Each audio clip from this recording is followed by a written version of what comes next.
দেখো সরল সুদের অঙ্কগুলো তো আমরা 16 দাগের অঙ্কগুলো করেছি। তো 16 দাগের অঙ্কটা যেহেতু আমরা করেছি, তো 17 দাগের অঙ্কটা আমরা করবো না, কেননা 16 দাগ এবং 17 দাগ সেম, একই অঙ্ক, ডিফারেন্স একটুও নেই এখানে। তার জন্য আমরা 18 অঙ্কটা করবো এখানে। কোনো বার্ষিক 5% সরল সুদ দেয় কোনো ব্যাংক, ওই ব্যাংকে দীপবাবু বছরের প্রথমে 15,000 টাকা জমা দেয়। বছরের প্রথমে কী করে, দীপবাবু 15,000 টাকা জমা দেয়। এবার 3 মাস পরে 3,000 টাকা তুলে নিলে এবং টাকা তুলে নেওয়ার 3 মাস পরে তিনি আবারও 8,000 টাকা জমা করে। ওই বছরের শেষে দীপবাবু সুদে আসলে কত হবে সেটা বের করতে হবে। দেখো তাহলে আমাদের এই 3 মাস কত ছিল দীপবাবুর ব্যাংকে 15,000 টাকা। এবার 3 মাস পরে কি হলো, এই 3 মাস পরে 15,000 টাকার থেকে 3,000 টাকা তুলে নিল। তাহলে যদি 3,000 টাকা তুলে নেয়, বাকি কত পড়ে থাকলো 12,000 টাকা। এবার কি বলেছে, 3,000 টাকা তোলার তারও 3 মাস পরে আবারও 8,000 টাকা জমা দেয়। তাহলে 1 2 3 মানে 6, এই 6 মাস, তার মানে এই যে 3 মাস, এই 3 মাস ছিল কিন্তু 12,000 টাকা। তাহলে এইখানে কি হলো, আবারও এই 12,000 টাকা যে ছিল তার সঙ্গে আরও 8,000 টাকা জমা করে, তাহলে থাকলো কত 20,000 টাকা। তো এইটা বাকি বছরের শেষ পর্যন্ত থাকে। তাহলে এই টাকা সুদে আসলে কত হবে আমরা হিসাব করবো। তো আমরা সুদগুলো আগে বের করে নেব, তারপর আসলের সঙ্গে যোগ করে দিলে আমরা পেয়ে যাব সুদে আসলে কত পাই। তো দেখো এটা 3 মাস, তাই তো, তাহলে পরে বার্ষিক কি বলেছে, আমাদের বার্ষিক বের করতে বলেছে। তাহলে 1 বছরের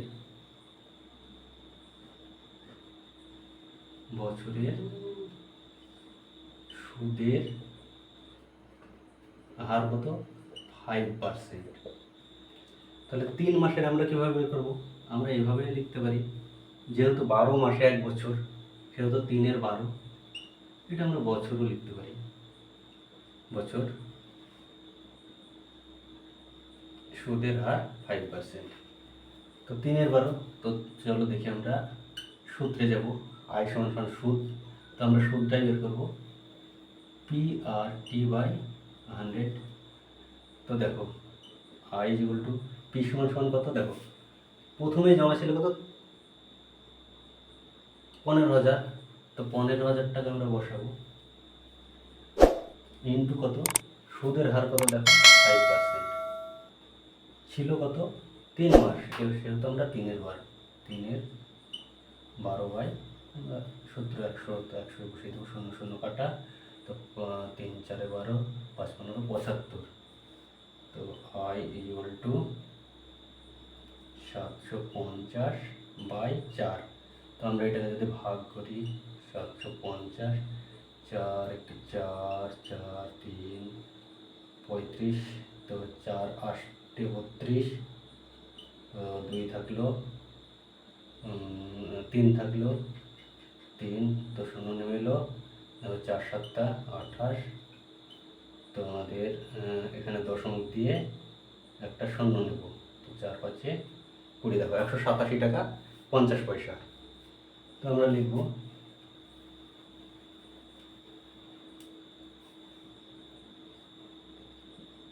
প্রথম 3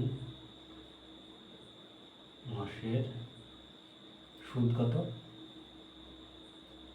187 টাকা 50 পয়সা। তো এইভাবে কী করবো, দেখো আমরা দ্বিতীয় 3 মাসের, এই 3 মাসের আমাদের সুদ বেরিয়ে গেল। এবার দেখো এই 3 মাসের পরে কী করেছে, 3,000 টাকা তুলে নিয়েছে, তো ছিল কত ব্যাংকে 12,000 টাকা ব্যাংকে ছিল। তো এই যে 3 মাস, এই 3 থেকে এই 6 পর্যন্ত 3 মাস ছিল 12,000, আমরা 12,000-এর সুদ বের করবো।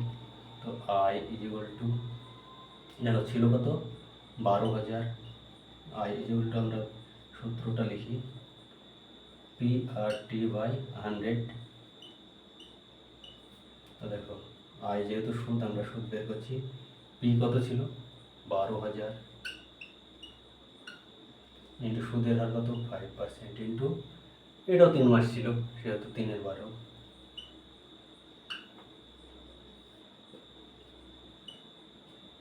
দুই শূন্য কাটটা 3 4 12,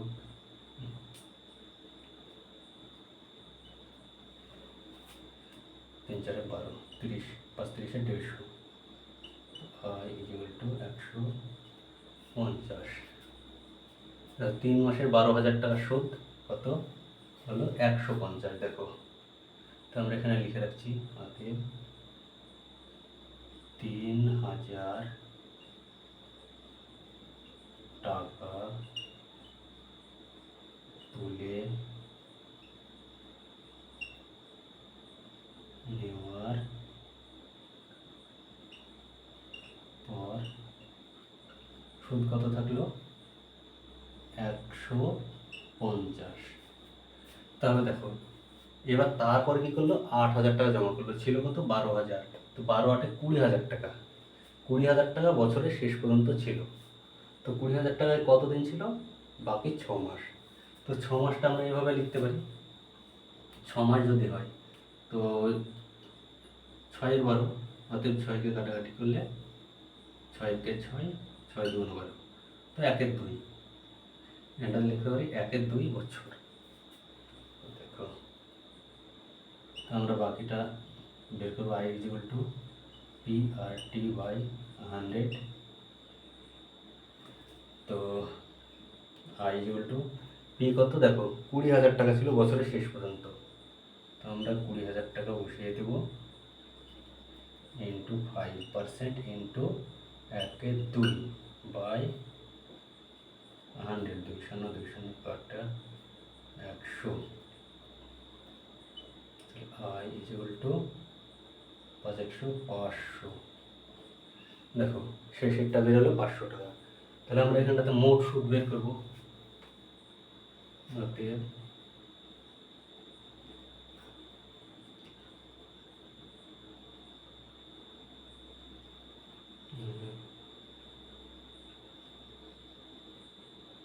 বছরের মোট সুদ হবে কত? 187 টাকা 50 পয়সা প্লাস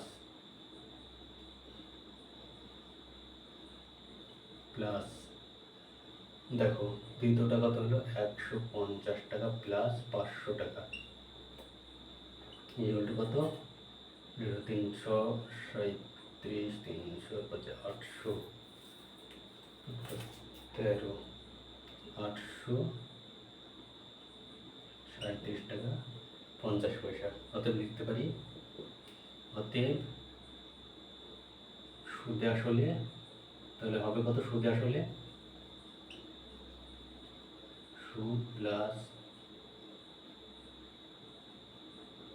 আসল ইকুয়াল টু কত হবে? আসল কত? দেখো, আমাদের বছরের যেহেতু শেষ পর্যন্ত 20,000 টাকাটা ছিল, সেহেতু 20,000 টাকাটা আসল তার। তো আসল 20,000 টাকা প্লাস 837 টাকা 50 পয়সা থাকলো কত? 20,837 টাকা 50 পয়সা। অতএব দীপু বাবু বছরের শেষে সুদে আসলে 20,837 টাকা 50 পয়সা পাবে।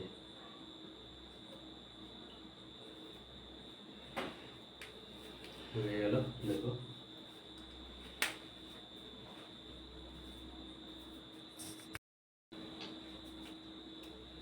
তো দেখো 19-এর অঙ্কটা কি বলছে? রহমত চাচা একটি বাড়ি তৈরি করার জন্য বার্ষিক 12% সরল সুদের হারে 2,40,000 টাকা ব্যাংক থেকে ধার নেন। ধারের পরিমাণটা কত? 2,40,000 টাকা, বার্ষিক 12% সুদে। ধার নেওয়ার 1 বছর পর তিনি বাড়িটি প্রতি মাসে 5200 টাকা করে, 5,200 টাকা করে ভাড়া দেন। আর বাড়ি তৈরি করতে তো সময় লেগেছিল, মনে করো 1 বছরের মধ্যে বাড়িটা কমপ্লিট হয়েছে। এবার নেওয়ার যে টাকাটা ব্যাংক থেকে নেয় তার 1 বছর পরে 5,200 টাকা করে বাড়িটি ভাড়া দেন। ধার নেওয়ার কত বছর পরে তিনি বাড়িটির আয় থেকে ব্যাংকে টাকা সুদ সহ শোধ করবে? দেখো, যে 5,200 টাকা বাড়ির ভাড়াটা পাচ্ছে সেইটা থেকে কি করবে, ব্যাংকের যে সুদ প্লাস আসল সেটা শোধ করবে। তো বাড়ি ভাড়ার টাকা থেকে কত বছরে এটা শোধ করতে পারে সেটাই এখন আমরা দেখব। তাহলে দেখো,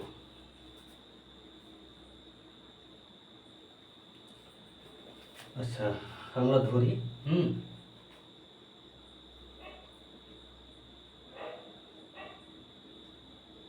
মনে করি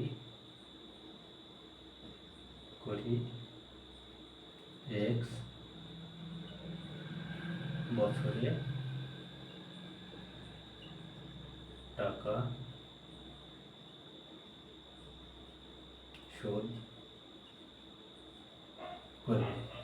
কেননা কত বছর সেটা তো বলেনি কিছু নির্দিষ্ট, তার জন্য আমরা ধরতে পারি যে এক্স বছরে টাকাটা শোধ করবে।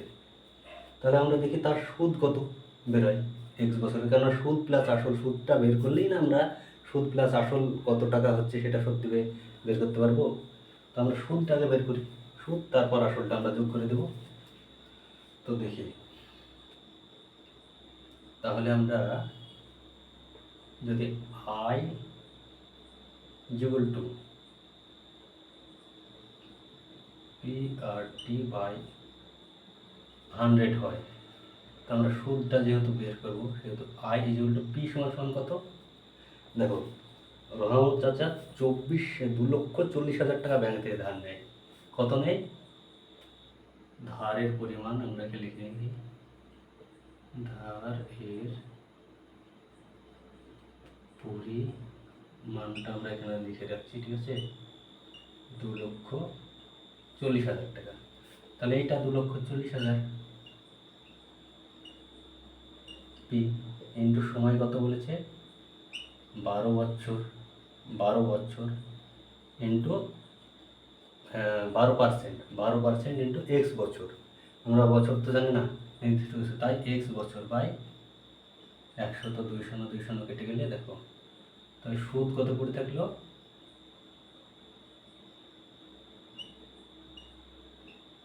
2,400 ইন্টু 12 টাকা।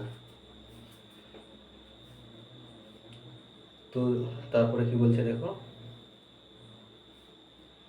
বাড়িটি তিনি প্রতি মাসে 5200 টাকা করে ভাড়া দেয়। তো মাসে যদি 52 হয় তো আমরা বছরে কত হয় সেটা দেখি।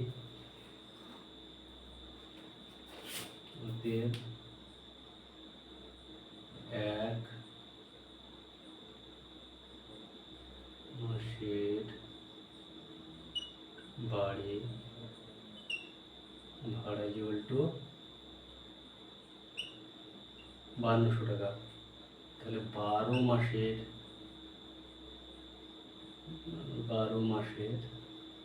বাড়ি ভাড়া ইকুয়াল টু কত হবে? 5200 ইন্টু 12, এই টাকা। তাহলে এইটা সুদ পেলাম এত, তাহলে সুদ প্লাস আসলে আমাদেরকে এই টাকাটা দিয়ে শোধ করতে হবে। এইটা যেহেতু বাড়ি ভাড়া পাচ্ছে 1 বছরে, সেহেতু সুদ প্লাস আসল, এইটা সুদ হয়েছে এর সঙ্গে প্লাস আসল। তাহলে আসল আর প্লাস যদি সুদ ধরে, দেখো সুদ প্লাস আসল, তাই তো আমরা আসল সুদ লিখছি এখানে, আসল প্লাস সুদ কত হবে? আসল আছে দেখো এটা, প্লাস সুদ হচ্ছে এটা, ইন্টু 12x, তো 12 বছরে। তো এই টাকাটা দেখো আবার কি বলেছে, আমাদের যেহেতু 1 বছর সময়, এটা কি বলছে, বাড়ি তৈরি করার 1 বছর পর থেকে ভাড়া দেয়। তাহলে তো আমরা x বছর যদি হয়, তো 1 বছর তো আমরা পর থেকে শুরু করছি। তো আমরা এটা এখানটাতে লিখবো, অতএব বাড়ি ভাড়া দেওয়ার 1x বছর যদি পরে থেকে শুরু করে, অতএব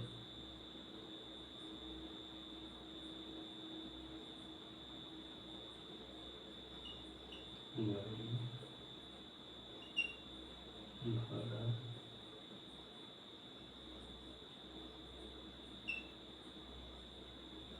দেওয়ার 1 বছর পরে থেকে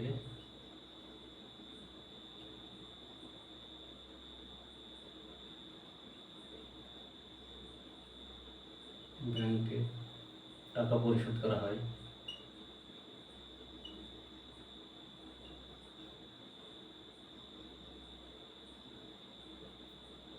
পরিশোধ করা হয় যদি পরিশোধ 1 বছর পর থেকে হয় 1 বছর, তাহলে এটা কি হবে দেখো, 5200 ইন্টু 12। এবার কি করবো, এটা এক্স, যেহেতু x বছর 1 বছর পর থেকে, সেহেতু আমরা x বছরে শোধ করবো। তো এই টাকাটা কত বছরে শোধ করবো, x বছরে, তাই তো? আমরা যে এই টাকাটা শোধ করবো সেটা আমরা কত নির্দিষ্ট জানি না, তো আমরা এটা x বছরে শোধ করছি। যেহেতু আমরা 1 বছর পরে থেকে শোধ দেব, তাই আমরা 1 বছর মাইনাস করে রাখলাম। তো এবার দেখো শর্তানুসারে আমরা কি করবো, দেখো এবার শর্তানুসারে চলে যাই। শর্তানুসারে তো কি বলেছে, আমাদের সুদ প্লাস আসল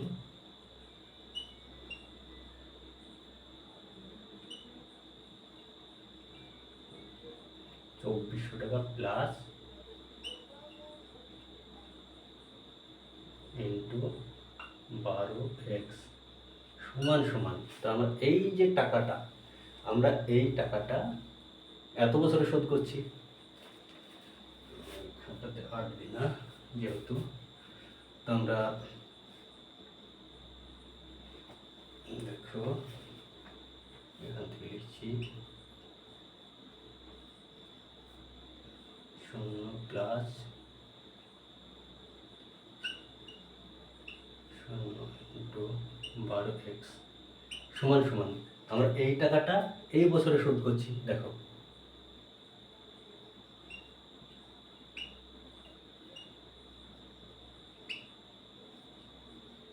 x মাইনাস 1 এত বছরে।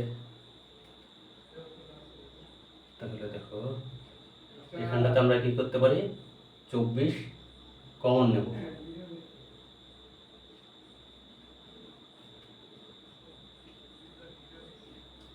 2400 আমরা যদি কমন নিই তাহলে কি পড়ে থাকলো, দেখো এখানটাতে পড়ে থাকবে কত,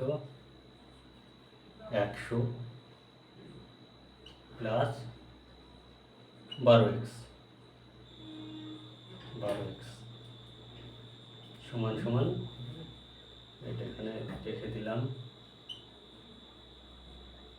12/x মাইনাস 1। তো আমরা দেখো এই 2 শূন্য এই 2 শূন্য কেটে দেবো, তো এটা 6, এটা 13, আবার 6 একে 6, 6 দুগুণ 12।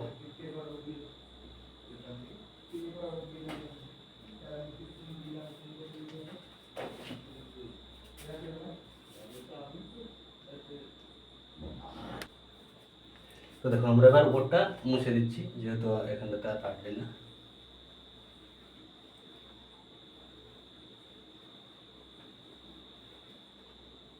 তো এখানটাতে কত আছে, 100 যদি আমরা এটার সঙ্গে গুণ করি তাহলে দেখো 100ই থাকবে প্লাস 12x যেগুলো কত, 13 26। তো 26কে যদি আমরা এর সঙ্গে গুণ করি তাহলে কত হবে, আমরা একসঙ্গে করে দিচ্ছি 26x, যেহেতু তাদের জন্য 26x এর সঙ্গে করলে মাইনাস 26কে 26।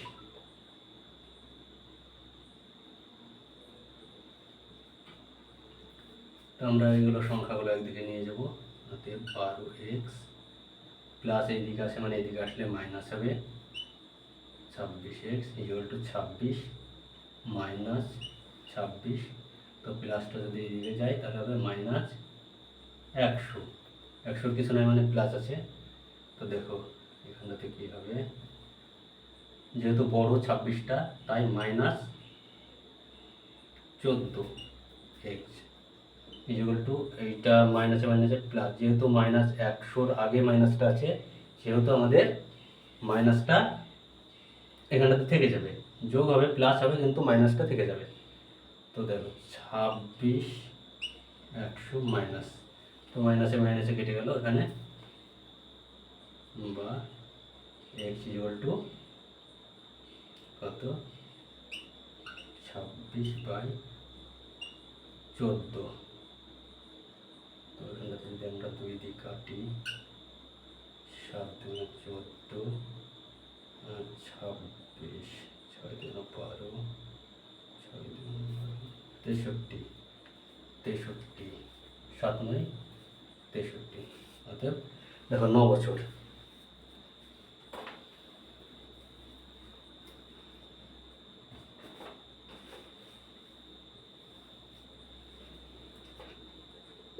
অতএব রহমত চাচা 9 বছরে ব্যাংকের